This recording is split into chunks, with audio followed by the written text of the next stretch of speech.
Good evening, everyone, and welcome once again to the Writer's Room. I'm your co-host, Kat Rocha, the night editor, and with me, as always, is J.Ishiro Finney, author and alien in a human suit.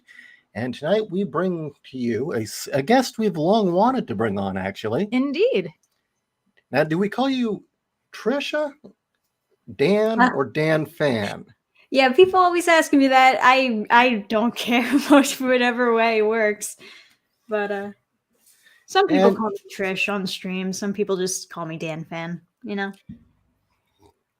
Well, let's see. It says Dannphan on the byline there of your book, so I guess we'll go with that for now. Mm-hmm.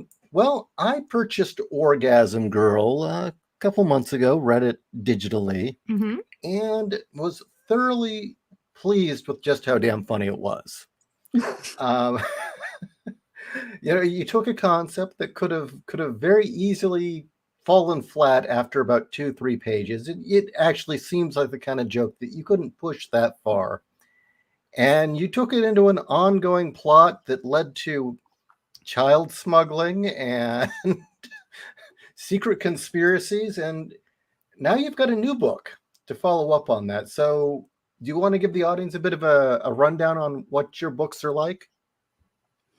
Yeah, well, this series in particular is just kind of, I don't know how I would describe it, a fun romp, something that I wanted to, test out. Basically, the main character has the power, as the title implies. She's a superhero who has the ability to make any man she touches orgasm with the snap of her fingers. And not really sure what to do with this ability until she gets a calling. Circumstances happen, and she's forced into using this power as a superpower to actually save someone, a very unlikely superhero, as many of you can imagine. And she ends up getting captured by these people who want to use her power for evil. So we're kind of like talking about sort of a Peter Parker story, but instead of being bitten by a radioactive spider, she was. She makes men climax. Yeah, without even without the usual process. How about that? The usual process. The rated G term. Without the usual process involved to do so. Direct to go. Bypass jail. Yeah. So one thing that I had noticed, and it's actually how I came across your channel way back when, was I'll get into it later. I'm purposely currently in the process of writing a book about the fact that certain types of archetypes, female archetypes, are being erased from our comics, our novels, our movies. And you seem to be going out of your way to flaunt and go in the other direction and say, look, she's got 2 of them and they're large. What are you going to do about it? Yeah, there's definitely a new resurgence, especially in the indie market, of people who want to show, women as they are, curvy and all, while as the mainstream typically tends to chop their boobs off and shave their heads. But yeah, I don't mind very curvy women doing their thing in mainstream comics. If there is a resurgence, I'll throw my hat in the ring there as well. Oh, I definitely hope that there's a resurgence. I mean, our publishing company, puts out a couple of books that have some very busty women, so I would love to see more of them on the shelves. Yeah, it's just one of those things, with the feminist movement, and there's like an argument of how the quote-unquote right woman should be. Well, they can't define one to begin with, so where are they going to start? Yeah, at the end of the day, you just gotta kind of see people as individuals and let them be whatever they want to be. Well, that does not seem to be perfectly acceptable right now. That seems to be frowned upon for some reason. And to put bluntly, I'll just say up front, just so that I've been at this since what, 2006. Correct. Worked for Marvel or DC. Have done stuff with Archaea, and we had noticed this change happening in the late 90s. There started to become this weird push, or not late 90s, late around 2009. Mm-hmm. This weird push. We started our own company, and then around 2016, everyone went berserk. And that's when it got really bad. And there was an old thing that would happen to Kat quite a bit at conventions. And that was kind of what brought this book I'm writing on. Oh, are you talking about the Chick Brigade at Comic-Con? That would constantly harass you. Well, they flat out told me that I'd never be taken seriously in this industry unless I chop my tits off. Yeah. Jeez.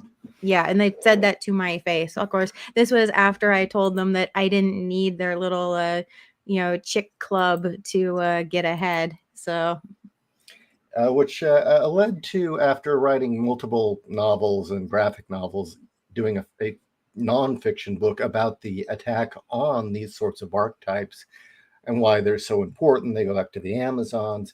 And there was one quote of yours that I used in one of the chapters, which was, feminism wasn't meant to destroy creativity, but it sure feels like that sometimes. Yeah. And why do you think that's happening? There's a bunch of reasons, I guess. Politics have kind of just wiggled their way into a lot of entertainment. And, now there's activism that pushes for their own beliefs to also be pushed in comics that people are reading because they want it to serve as propaganda. So, for whatever reason, let's just say that they want women to start acting more like men and men to start acting more like women. They will start pushing this idea that the women has to be the masculine one. They have to be the one that looks blocky and muscular, while as the men have to, I don't know, whatever they have to do. But at some point, there's going to be a pushback. Whenever a pendulum swings to the extreme one direction, it'll just swing back eventually. So obviously there are people who are not part of the mainstream, who are doing their own thing, just writing what they want to write and drawing what they want to draw, while as the mainstream is just giving in to this political pressure to push an agenda, which is unfortunate. I mean, there are a lot of people who don't agree with that agenda who are putting down those comics now. And hopefully they'll come to the indies where everything is actually creative and they actually have Yes. the freedom to do whatever they want. Which is the point of this show. We try to do it every other week. 1 week we talk about a writing topic, and the next week we interview creators, usually novelists or comics creators, who are indeed breaking that mold, and that we're telling our audience, no, you should go buy this. Absolutely. And speaking of that backlash, when I saw Orgasm Girl, I was like, okay, yeah, this is the backlash happening. But you've now got a follow-up. Yeah. Well, the last one ended in a to be continued, so I was somewhat obligated to do a follow-up. But with the whole child trafficking subplot, it seemed like you had more coming. It did seem like there was more on the way. Yeah, that's one way to put it. Hey, don't give me that look. No, it's just an interesting turn of phrase considering you put child trafficking. I don't want to think about that. That's quite disturbing. Indeed. But anyway, moving forward. Look, I've had a long day. Yes. Moving forward, you had more to say on the subject matter. How about that? Right. Actually, when I first envisioned this story, I envisioned it with both of these characters, but I ended up splitting it into 2 issues because of some advice that I got to make it just 22 or 24 issues, 24 page issues, my bad. So the first one I had to make it a lot more focused so that it feels like a whole story. And then the second one, I get to focus on this other character and introducing him to the story. And it does feel a little bit more organized that way. But yeah. And even this one kind of ends open-endedly, just in case I wanted to do even more in the future. But, you know. Do you have plans for more stories, or more stories just floating around in your head? Or is this something that you know that you may return to in the future? Yeah, for this specific series, I feel like I could easily end it in 2 issues and be satisfied. But I always like to end any series or any story open-endedly, just in case I get another inspiration for another quick side story for them, or whatever I feel like doing in the future, because you never know when your brain goes back to older projects. And I feel like that's a good rule of thumb, to just always end things open-endedly. Well, how about this? Where did the idea of a woman who can, I guess, has the Thanos snap of orgasming come from? Well, originally I was conceiving of ideas for like parody superheroes, and I was just thinking, man, what is the dumbest superpower that anyone could ever have? And that's like one of the first things that came to mind. It's just like, how effective would that actually be? And yeah, this series was basically just experimenting with that idea of a superhero who has this power and how they would be able to use it to their advantage. And in the follow-up, how far are you going to take that?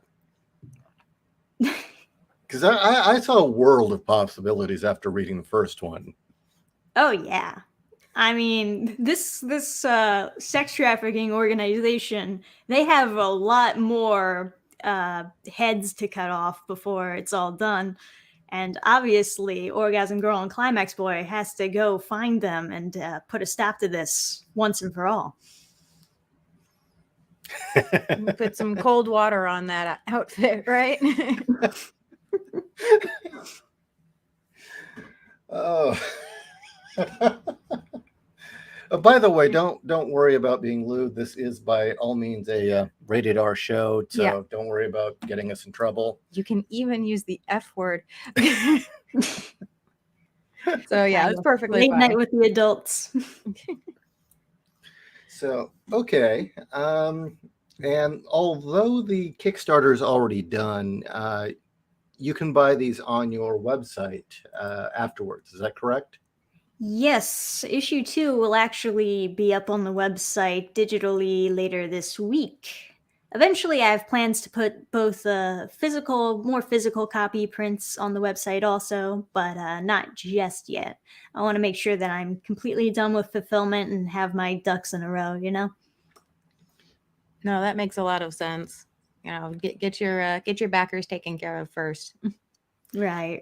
And There's always here, like a lot of frustration whenever someone who runs a Indiegogo starts selling it in the store before fulfilling. oh, I wouldn't know anything about that person. No.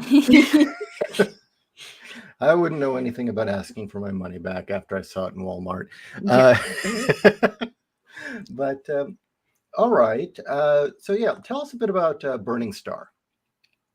Well, it's a website that I put together to kind of upload my comics, and a few friends of mine were also interested in having a place to post their comics. So I guess I'm a publisher now.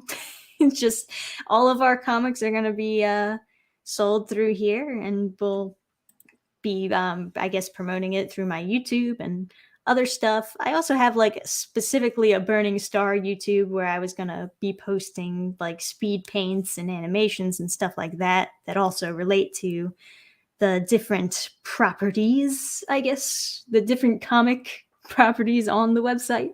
So it's all fun stuff. I think it will be a nice roller coaster ride of making comic after comic and putting it up on the site to just be sold. Hopefully, we're we'll gonna- also get some merch up there.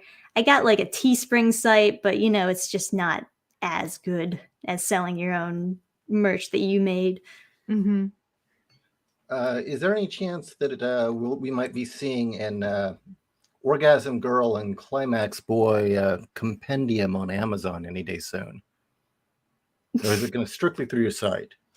Yeah, strictly through my site is probably what's gonna happen here. I considered like putting the comics up on Comixology, and the cut that they take is just crazy. But yeah, I'm not a big Amazon fan. Not that my boyfriend's books are on Amazon. Not that I would just not encourage people to buy on Amazon, but I feel like I'll just do better on my own site than I would just. Also, I'm not even sure if Amazon would allow my book up there. I guess they do have some adult erotica, right? Oh, So it'd be hard to say no, you can't have Orgasm Girl on there. I mean, they have Bigfoot erotica and Dino erotica, and But that is prose. yeah. But I do believe they do have more adult content. I mean, that they've got Requiem. Yeah, that's true. So not even to say that Orgasm Girl, despite the title, it's actually very tame. That was the thing that did surprise me, is just how thoroughly rated, I guess, what PG or PG-13 it was. I'd say PG. I mean, you don't That see far, huh? anything other than some really uncomfortable looking faces of embarrassment. Well, you're the only other person I've been able to come across who've been able to take that joke or a similar type of joke and make it work and carry a story through, and it doesn't come off as cheesy. And the only other one is Orgasmo. Oh yeah, wasn't that like a? It was Matt Stone and Trey Parker of South Park. Right, South Park. For some reason, I was thinking Family Guy, and I was like, no, that's not it. That's what their second film, and yeah, their second film. It's about a Mormon missionary who turns out going into porn and then turning into a superhero with an orgasm gun. Yeah. Yeah, really, it's funny. I had never heard of that movie until after I launched Orgasm Girl, and then I was like, well, I gotta see this movie now. Well, hey, cool. Well, again, I was very impressed that you were able to do that joke, because it, as you had mentioned, the grand idea is stupid, as you mentioned, but you made it work. Well, usually that's kind of been the thing lately, is we'll bring someone on. It's like, the concept you're proposing sounds like it should be thoroughly moronic, and it isn't. It's brilliant. Yeah. I mean, how many times have we gotten that recently? Almost all of our guests. Oh yeah, I was heavily inspired by like I read a lot of manga lately, and they have so many stories out there that are just so bizarre. But you read it, and they're very good at keeping you invested. And I admire so much the creativity that the manga industry has, and part of it is just because they don't have as much political rules put on whatever stories they're writing. So I'm thinking to myself, man, I had to try at least something that's like a little off the wall, a little daring. And I guess Orgasm Girl was that for me. It's the more daring comic that I wanted to do. Well, I must admit, I was kind of shocked that a book called Don't Meddle with My Daughter, which is essentially about what if Power Girl were an middle-aged mom and her daughter was Supergirl and she was a moron, went from being... What part of that is... It went from being a simple, pervy little joke to an actual, very real and very well-written, but funny superhero epic. Mm-hmm. That's good. So yeah. So speaking of manga, yeah, you mentioned manga. Are there any specific titles that you can say were an inspiration for this particular one, or just in general how manga is able to turn any subject matter and make it entertaining? Oh my god, yes. For Orgasm Girl specifically, there's like a lot of inspirations that came to play. But one of the oh my gosh.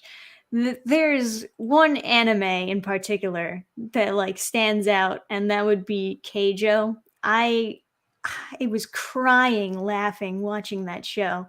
What they do is they take this game and they put all the it's kind of like a sports anime. They put all these girls in this game where they're on like this floating platform on the water, and they have to knock each other off, but they can only use their boobs and their butt.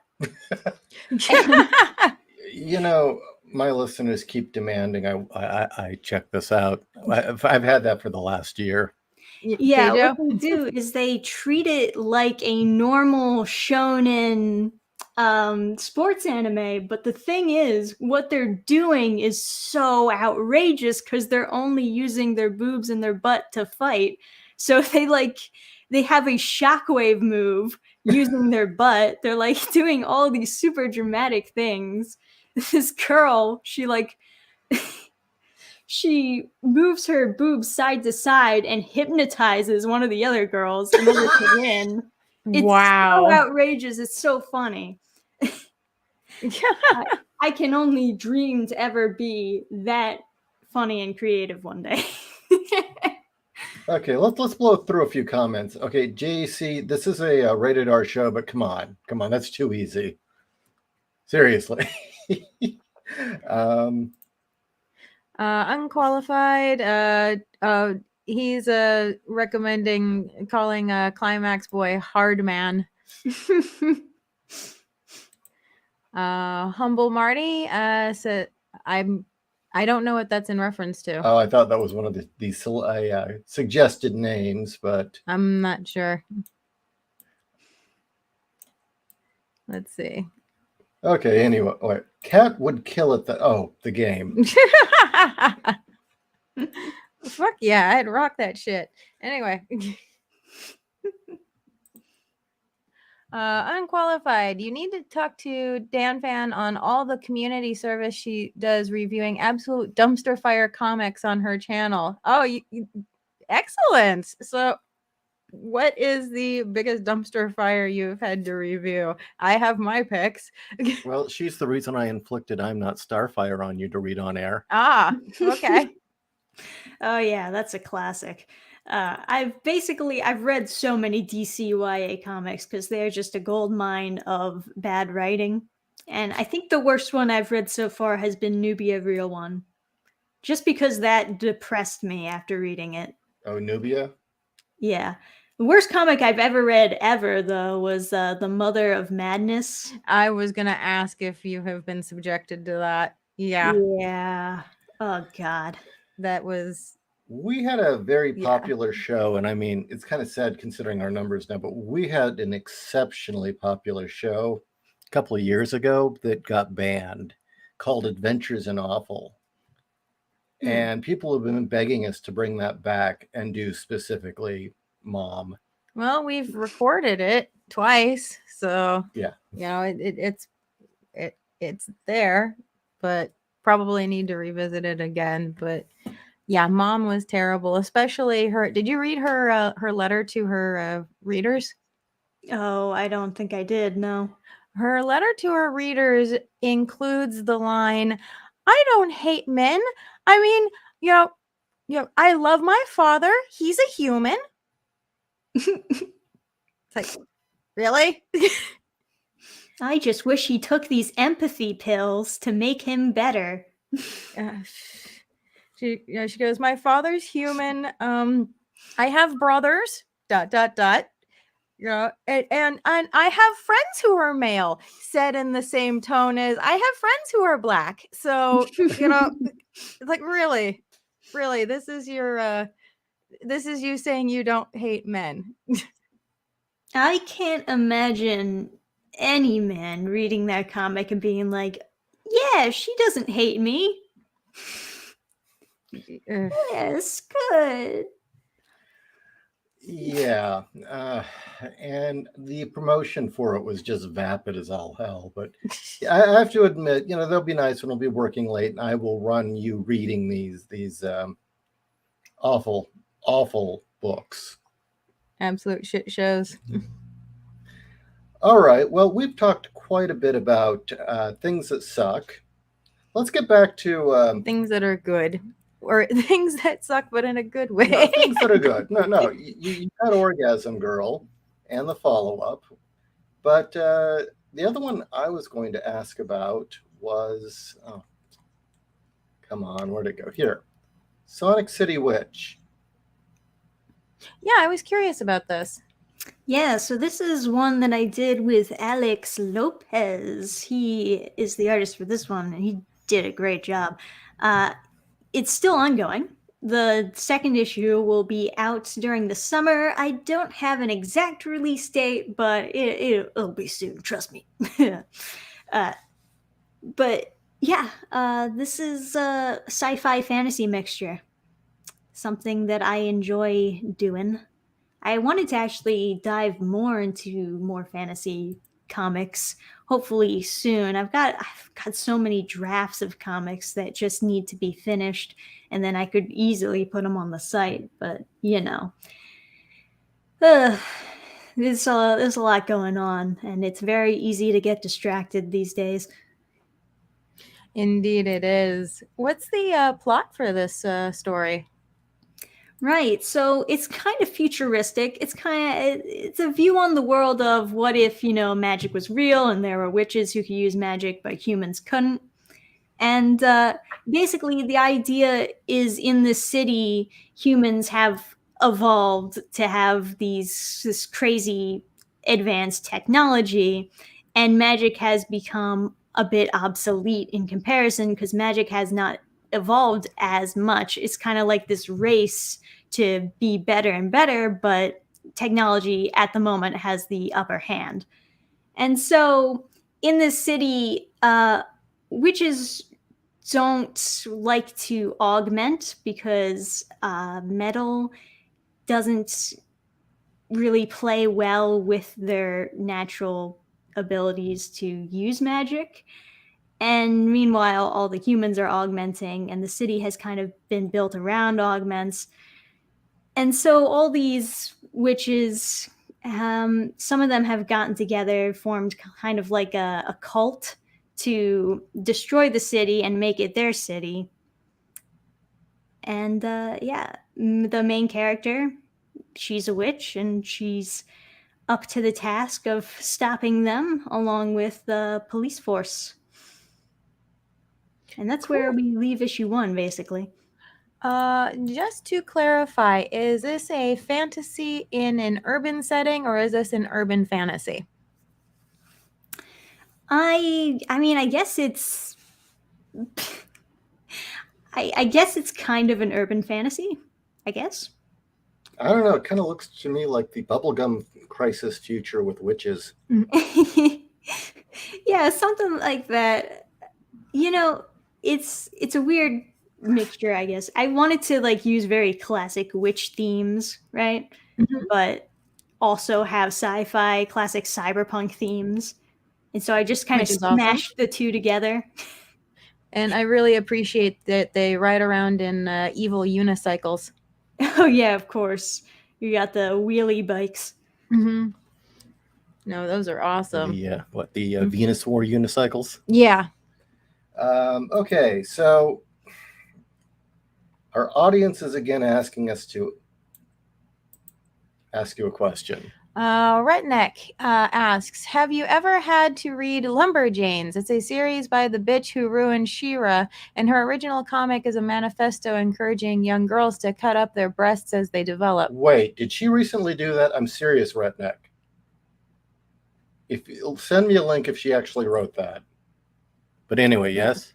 Yeah, I do think she co-wrote that, but no, I have not read Lumberjanes. I've always seen it in the comic book stores next to all the kid stuff, and I always thought, I don't know about that. And then I walked away. But That's I probably never the actually smart looked move. into it. No. No, Yeah, just walk away. I did a deep dive into the nightmare that was the new Shera and all the mess behind it. So, Mm-hmm. yeah. Yeah, Shera, man. They really drove that one into the dirt. Well, the Yeah. thing that I found most disturbing about it was how much they kept playing up over and over again that it was more age appropriate in the original promotion.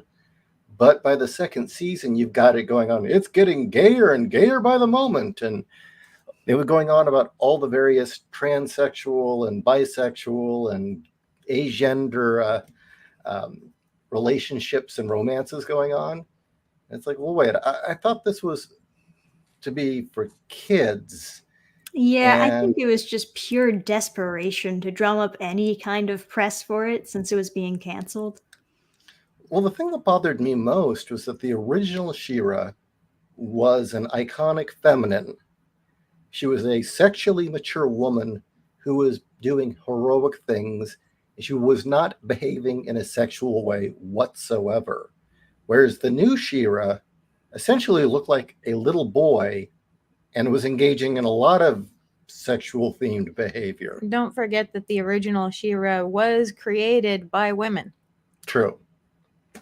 Yeah, the original Shera was fine as it was. It wouldn't really be a problem to adapt it in a more accurate way, or at least a more respectful way, especially when you have well, I guess they didn't have the opportunity at the time, but I was going to say, if you had the opportunity to link it with also a kid-friendly He-Man show, that Yeah. would have been like the way to go about it, is to have them actually like accurately adapted and brought to the new age of children to look at this cool sci-fi world up in space.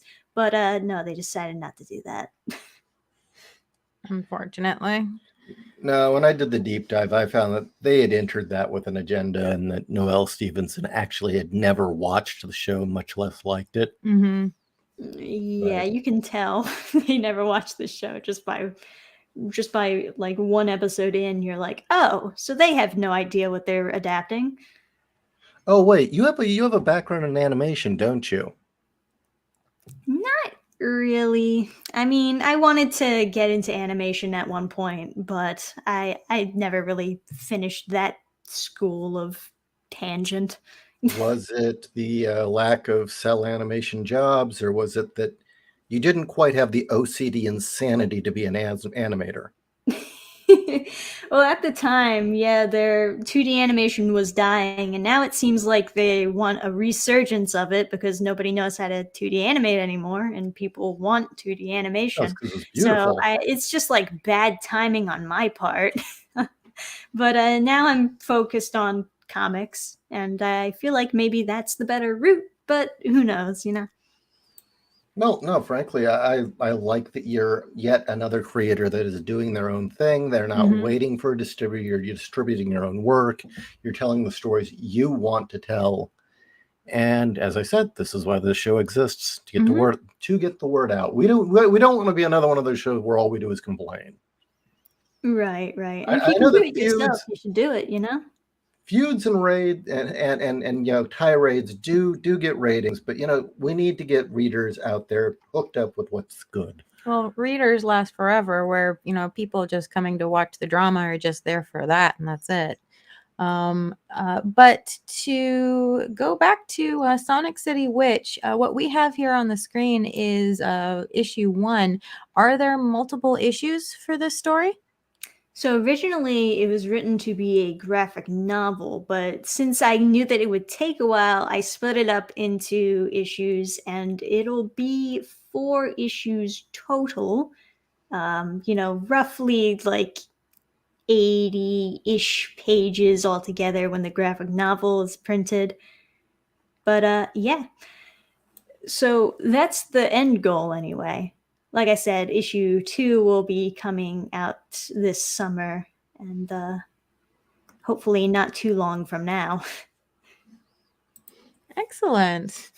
Unqualified says, who would win in a fight between Hazel from Sonic City Witch and Amari from Orgasm Girl? Oh, Hazel would fuck her up. No question. No pun intended. It's going to take more than one orgasm to stop me, little girl. Her power doesn't work with other women. Oh, okay. So all she got is her fists, and Hazel has magic, so... I will admit, when I heard the premise, my immediate thought was, it's like, okay, it's like a cross between, Peter Parker meets how Wonder Woman's lariat only works on men. Bitten by a radioactive orgasm. Orgasm girl. Right. No, I haven't. It's been a few months since I've read the book, so it's been a while. All right. Let's see. From you talking about your writing process, when you come up with a concept, do you just like put pen to paper and go for writing your stories? Do you do outlines? What is your process for writing your stories? Right. Well, every time I come up with an idea, I have like a text document where I just keep all the ideas, and I either write a summary or one sentence, or sometimes I'll just write an entire outline, depending on how much of the idea I came up with, especially if you're on a long drive and you come up with the full story in your head, you immediately get on that laptop once you stop and jot it all down. But yeah, typically it starts off as a faint idea, and then as I expand on it, it actually turns into a story. Then it turns into an outline, and then I used to write scripts. I still have a script for Sonic City Witch in particular, but nowadays I'm just like kind of going straight to drafting out the pages once I have a solid outline, and then, editing the drafts, cleaning them up, and inking them into the comics that I put up on the site. But yeah, for the most part, I guess a lot of the writing is done organically and then just edited to be better. Yeah, my But, own. you're working off of the outline to map it out. Yeah, with my own process, I used to start with the script. The way that we got started, Kat and I illustrated our first two books. I would write them and we'd illustrate them together, but it got to the point where we couldn't do everything at once. It was too time consuming. And it eventually got to the point where I would write my rough outline of a dialogue, and this happens, this happens, this happens, do my own layout, put the speech bubbles in, send them to the artist, and when they came back, rewrite the whole thing, which apparently is the Frank Miller method. Yeah, I get that. Sometimes I also like jot down conversations in my head, but I hardly ever use the exact dialogue that I jot down. It's just really to get the idea of what they should be saying, When the characters are talking to you, you've got to write it down. It's Yeah, kind of a right. must. Right. We have a question for you. This is from Samuel. He asks, do you have any experience reading pulps? The pulps? Is he referring to a specific pulp? Pulps as a genre. Not super frequently. Like I said, most of what I've been reading recently has been manga, which tends to also be like really long series in general. So, yeah. But man, have I found some good series. Oh, what are you reading? Right now, I finally started getting into reading Alita. I'd watched the movie and I'd watched the anime movie, but I had yet to finally get into reading the manga. And I just read the first 2 volumes recently, and it is quite good. Oh, yeah. God, I'm showing my age here. I remember reading that, I think, my senior year when it first came out. But hey, it's still good. Oh yeah, I mean, you want to talk about hardcore, old school manga cyberpunk. One of the things I loved is the creator had no reason to, but the number of references to 90s cyberpunk culture in the background of those books is just I lots and lots of cultural references if you're looking for them. I mean, there's absolutely no reason that a telephone in there has to be the one from the film Brazil. But it's there. Yeah, the art is in of itself just fantastic. Every page is just something that could go straight on your wall. It really is. Yeah, the current series I'm reading is Die Dark. It's very entertaining, but I'm gonna be honest, it's not as good as Dorohedoro, which is still one of my favorite series. All right. And that was oh, sorry. No, I was gonna say, and Dorohedoro has an incredibly busty and muscular woman in there. Noi I am all over Noi in many ways. So Well, you've promised me that when you can buy a robot body, that's going to be the one you're going to get. oh hell yeah! Although I'm gonna have my tits on her body. So Oh, okay. yeah, she's busty, but one of the things that me and my boyfriend were annoyed about at the Cyberpunk 2020 is the characters, the video game, my bad, 2077. But the character models, there's so much that you can't do with the character customization. And one of the things we complained about is, oh, of course you can't give yourself giant boobs. Of course. Well, the fact that you just said Cyberpunk 2020 means you played the original game and know that no, that's definitely an option in the game. Of course. I mean, if you could augment your body to look like anything you want, giant tits should be an option. of course. The game, the role-playing game at least, had the cybernetic implant called the Mr. Stud. Mm-hmm. And it flat out says, use your imagination. I'm sure you know what this does. Well, wasn't there, was it the Midnight Lady as well? Yeah. Yeah. Oh, yeah, for sure. So, yeah, I don't know. The anti-boob thing that's going on right now, a lot of people really kind of, it's weird. I don't know what age group you fall into. I mean, I'm Gen X, Kat's what, just at the very tail end of it. I straddle. Yeah, between the two. And it was weird being in the industry when that stuff started. And it really did start out with just everyone bitching about Power Girls' boobs. It really did start with just that. And everyone, oh, well, it's just boobs. And then it was the next thing and the next thing. And here you are in 2022. And every character now, young women all look like 13-year-old boys. Mm-hmm. And you've got all the weird gender crap. And it really was just, it started with the one little thing. And by the end of it, you're realizing, no, this is an absolute erasure of the feminine. It's kind of like an infection just went untreated and spread everywhere. Well, being at ground zero, I know exactly what went wrong, which was everyone was too damn nice and said, oh, well, we're just glad that women are getting involved, to be honest with you. Mm-hmm. And then we just kept caving and the feminists said, we want this, we want this, we want this.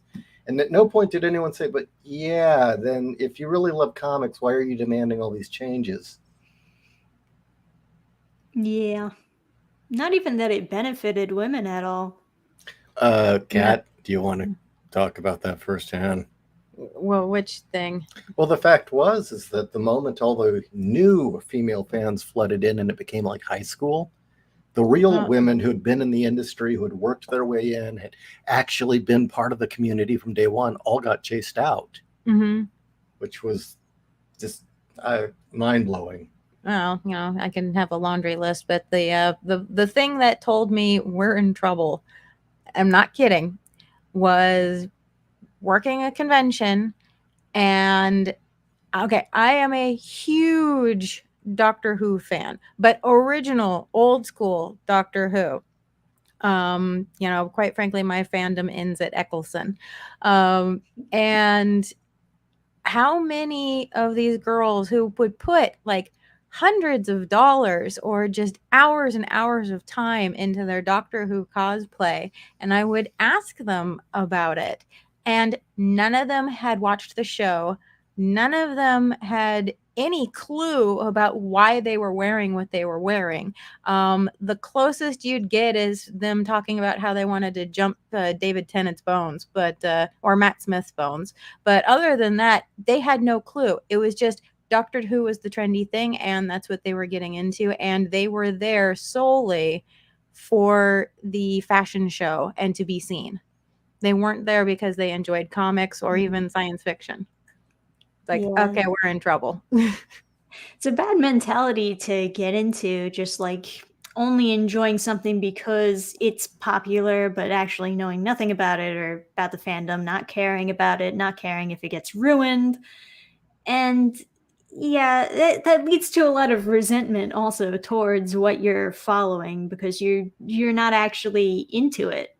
You're just getting into it because it's trendy. But yeah, I guess the casual term for that is normies.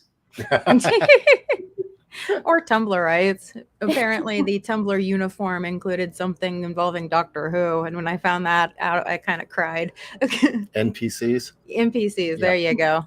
Right. If you haven't guessed yet, we're not a politically correct show. No. But anyway, let's see. Are there any comments in the chat? Yeah, I'm kind of shocked you guys don't have any questions this week. Well, they've had a few. So we've been bringing them up as we've seen them. We're coming up to the last 15 minutes. Why don't we get to the big promotion part where we tell you guys to buy everything she's done and talk to them about where they can get your stuff. So, are there any titles that we have not covered today that you would like people to know about? Because from our talk, it sounds like you've definitely been doing this for a long time. Well, long enough to kind of get in the hang of doing things, Obviously, this campaign's going by a lot smoother than like the first ORGASM GIRL campaign, because I know what to do and how to do it. And thanks to that, we're fulfilling within as soon as the campaign finished, basically. Just took a month and we're almost done. So yay! No, that's wonderful. And that is the thing. I've ran 7? Yeah, 7. Yeah, 7 campaigns. And each one is easier and each one is harder because each one has its own little bumps that you have to get over. But definitely it's that month that you're going to be spending fulfilling. And it's so satisfying when you're done. Oh, yeah, definitely. So, are there any other titles that people should know about? Well, my other comic series that I have on the website is Ellie the Eliminator. It's more geared towards kids. When I was first starting off, I wanted to be an animator, and naturally I loved cartoons growing up. And so Ellie the Eliminator is kind of a love letter to that. It's just like my own little cartoon, but in a comic form. I also did commission a few animations on the YouTube channel that I mentioned before. So if you did want to see Ellie animated, there you go. Oh, that's really cool. Is that on your main channel on YouTube? I think I've mentioned it in live streams before, but it's on the Burning Star YouTube channel primarily. Yeah, that's the pinned tweet I think you got up there. Just a few more left in print, and the rest are all digital. Oh, wow. What's the story? Well, basically, it's it's classic Terminator story. Robot gets sent back in time to eliminate this kid who's a child genius, but she's very bad at killing people. And so she always fails, and he always outsmarts her. Okay, people are now throwing in questions. Samueli asks, what are your favorite regular books or authors? Regular books? I think you mean prose. Yeah. Favorites right now, I've been reading Spy X Family. That's been great. One Piece is always great to keep up with, I guess. We're on chapter 1049 or something? Man, One Piece is long. Not even joking. We're in the thousands. Oh But my God. yeah, yeah, a lot of great manga series out there, really. And from Dominic Powell. And Dominic Powell says, my question to you is, who are your major influences as a creative? Oh my gosh. Major influences. I guess it depends, like, what, because I write so many different genres and I always look at different people for the inspiration that I need for that specific genre. But yeah, I have a lot of favorites. Obviously, I've been reading Alita recently, and I've been getting so much inspiration for all these just this is so good at atmosphere. It's the main thing. And I feel that when I'm reading it, and it gives me a better grip on what I need to do for writing more action stuff, and especially stuff that has that atmosphere of being a very small person in a very big world, you know? But yeah, and as far as comedy, obviously I take a lot of inspiration from one of my favorite animes slash manga, Mob Psycho 100. Obviously, you know, Spy X Family, since that's trendy right now. Might as well throw that out there twice. And I also get into a lot of romantic comedies, but they are funny, so you gotta watch them. No, you do. And BGC asks, do you have a dedicated channel to your music? I ask because I loved a 2 to 3 second sidebar skit, Gaslight. Well, actually, the main channel I have right now was originally for my music. My videos that have like some of my music are still kind of technically up on the channel, but they're unlisted. But yeah, that the song that they're referring to is actually a Star Set song that I was just singing in the moment. It's a good song. I think it's Tunnel Vision. If you wanted to listen to the whole thing, look it up. I actually like the track that you sing at the end of each of your episodes you play. Oh yeah, I believe that one's not unlisted just because people ask for it so much. They ask for the full song. Oh, it's good. Yeah, thanks. Okay. Nighthawk asks, have you checked out Mission Yakuza Family? No, but that does sound interesting. That says Yora. Yozakura. Sorry, I misread that. I apologize. Well, I can understand why you would think it said Yakuza Family. All right. Well, all of the links that she has mentioned, I believe, are included in the description down below. Mm-hmm. And before we go, as always, I'm going to push one of my titles. So if you have not read it yet, for the love of God, give a look at Case File Arkham, volumes 1 or 2, fully complete graphic novels. And they are stories where men are men, the women are gorgeous, and goddamn it, the monsters from the hell beast, the monstrous hell beasts from the abyss do not come with a trigger warning. This is H.P. Lovecraft mixed with classic 1940s noir. Available on Amazon. And if you're in the Phoenix area, we will be at Phoenix Fan Expo this weekend, and you can even get it signed by our wonderful gray alien here. All right. Well, awesome. Yep. Oh, or you could get World War Kaiju. That too. Okay, everyone. All right. So thank you so much, Dannphan, for joining us this evening. It has been an absolute blast chatting with you. And I've been seeing that some people in the chat have gone over to your channel and are now subscribing to you. So that is wonderful. Everybody, please check out her books, check out her channel. Links are in the description below. And we will see all of you next week. All right. All right.